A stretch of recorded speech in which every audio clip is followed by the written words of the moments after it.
জয় জগৎ বন্ধু হরি হরে কৃষ্ণ। আজ আমরা শ্রীমদ্ ভগবদ গীতার সপ্তম অধ্যায়ের একটি শ্লোক নিয়ে আলোচনা করব।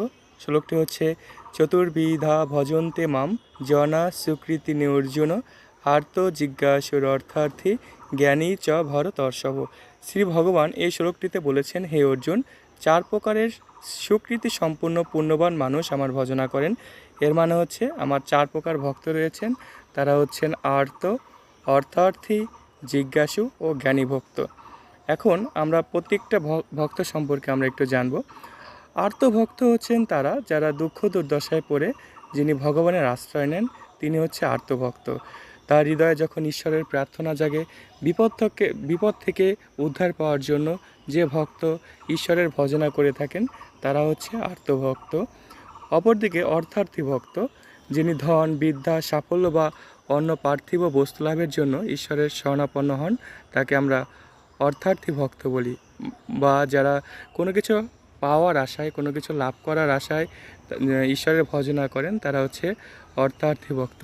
তৃতীয় নম্বরের যে ভক্ত, তারা হচ্ছে জিজ্ঞাসু ভক্ত, যিনি আত্মা, ব্রহ্ম বা সৃষ্টিকর্তা সম্পর্কে জানার আগ্রহে ঈশ্বরকে স্মরণ করে থাকেন, তিনি জিজ্ঞাসু। জিজ্ঞাসু মানে কি?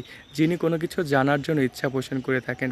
সুতরাং যারা ঈশ্বর সম্পর্কে কোনো কিছু জানতে চান, এরা হচ্ছে মূলত জিজ্ঞাসু ভক্ত।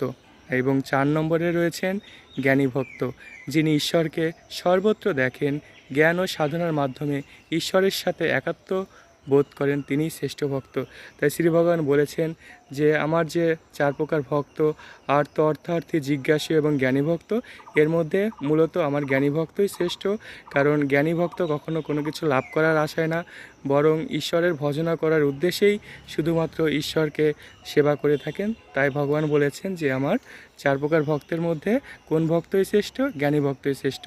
শ্লোকটি আবার বলছি, চতুর্বিধা ভজন্তে মাম জনা সুকৃতি অর্জুন আর্ত জিজ্ঞাসুর অর্থার্থী জ্ঞানী চ ভরতর্ষভ। তাই সুতরাং শ্রী ভগবান বলতে চেয়েছেন যে আমার যে 4 প্রকারের ভক্ত রয়েছে, এর মধ্যে জ্ঞানী ভক্ত শ্রেষ্ঠ। জ্ঞানী ভক্ত কোনো কিছু লাভের আশায় না, বরং ঈশ্বরকে নিঃস্বার্থভাবে ভালোবাসেন এবং ঈশ্বরকে মন প্রাণ দিয়ে ভজনা করতে চান। সুতরাং আমাদের সবাইকে জ্ঞানী ভক্ত হতেই চেষ্টা করতে হবে। কোনো কিছু লাভের আশা না, ঈশ্বর তো আছেনই। ঈশ্বর সর্বদা আমরা ঈশ্বরের ভজনা করব। ঈশ্বর আমাদের যেভাবে রাখে আমরা সেভাবেই থাকার চেষ্টা করব। সুতরাং আমি আবারও বলছি, আমাদের সবাইকে জ্ঞানী ভক্ত হওয়ার চেষ্টা করতে হবে। সবাইকে ধন্যবাদ।